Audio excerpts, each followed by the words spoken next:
आज हिंगोली जिल्ह्यातील तलाठी पवार यांची निर्गुण हत्या झाल्यानंतर या हत्येच्या निषेधार्थ अंबेजोगाई येथे सर्व तलाट्यांनी तहसील कार्यालयासमोर ठिय्या आंदोलन मांडले असून आज काम बंद आंदोलन सुरू केले आहे। या दरम्यान विविध तलाट्यांनी आपापल्या भूमिका यावेळी मांडल्या। आज तलाठी यांनी काम बंद आंदोलन ठेवून या घटनेचा निषेध केला आहे व आरोपीवर कायदेशीर कारवाई झाली पाहिजे। वर्ष हे महसूल अशा ह्या घटनेचा परिणाम म्हणून महसूलच्या कामकाजावर होईल आणि कामाची पद्धत बदलेल।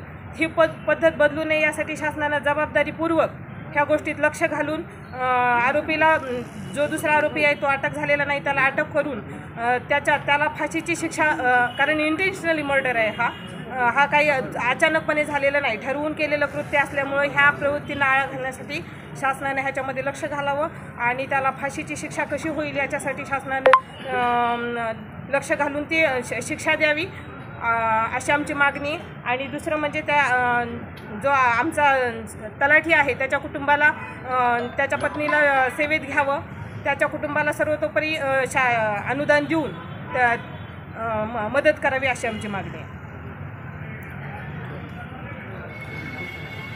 घोषणा निर्दयी खुन्याला शिक्षा झालीच पाहिजे। वसमत तालुक्यामध्ये आमचे तलाठी संतोष पवार यांना अमानुषपणे ऑफिसमध्ये एखाद्या कार्यालयात घुसून ज्या प्रकारे प्लॅनिंग पूर्ण नियोजित प्रकारे हत्या करण्यात आलेली आहे, त्याला हत्याच म्हणावं लागेल। कारण तुझे पूर्णपणे प्लॅनिंग करून ते मिरचीची पूड घेऊन ऑफिसमध्ये जातात व त्याच्या डोळ्यात मिरची टाकून त्याला चाकूने भोसकून त्याचा ते मयत होतात। इतकी मानसिकता माणसाची बाहेरच्या विकृत झालेली आहे। ह्या विकृतीला काहीतरी आळा घालण्यासाठी आमची मागणी अशी आहे की त्या माणसांना फाशी शिक्षा झालीच पाहिजे, कठोरात कठोर शिक्षा व्हावं, फास्ट ट्रॅकमध्ये केस चालावी आणि त्या माणसाला लवकरात लवकर या बाबतीत शिक्षा व्हावी। ह्यामुळं की आम्हाला कर्मचाऱ्यांना बाहेर लोकांना संदेश मिळेल की असं काही कर्मचाऱ्याबद्दल केलं तर पुन्हा आपल्याबद्दल असं होईल, असे लोकांत भीती निर्माण होईल, असे कृत्य टाळतील। त्यामुळे शासकीय काम करण्यास आम्हाला सुद्धा पूर्णतः मुक्तता मिळेल, भयमुक्त वातावरणात आम्हालाही काम करायला चांगले वाटेल।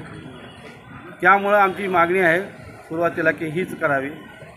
त्याचं वय पाहता कर्मचाऱ्यांचं आमच्या त्याच्या कुटुंबात लहान लहान मुलं आहेत, त्यांच्यावर होणारे त्यांना समाजाला सामोरं जाण्यासाठी त्यांना आर्थिक बळाची आवश्यकता आहे।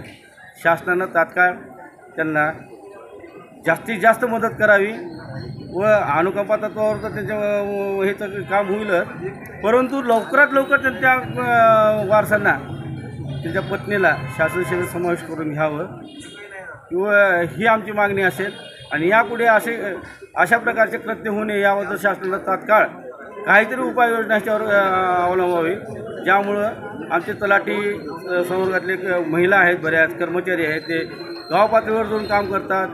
येथील अशा एकटे त्यांच्या मागे कुठलाही सपोर्ट नसल्यामुळं त्यांना जर अशा ह्याच्यामुळं जर धोका निर्माण झाले तर शासकीय कामात अडचणी निर्माण होतील। वेळेवर ते आता नैसर्गिक आपत्तीसारखे कामं येते त्यावेळेस आमच्या कर्मचाऱ्यांना बाहेर राहावं लागतं, फील्डवर राहावं लागतं, तिथंसुद्धा अशा प्रकारचे बरेच याच्या आधी आरेरावीपणा झालेले आहेत, हे झालेले आहेत, परंतु हा तर कळस झालेला आहे। त्यावर बंधन घालण्यासाठी शासनाने पूर्णतः नवीन एखादा कायदा आणून यावर बंधन घालावं ही आमची सगळ्यांची मागणी असेल।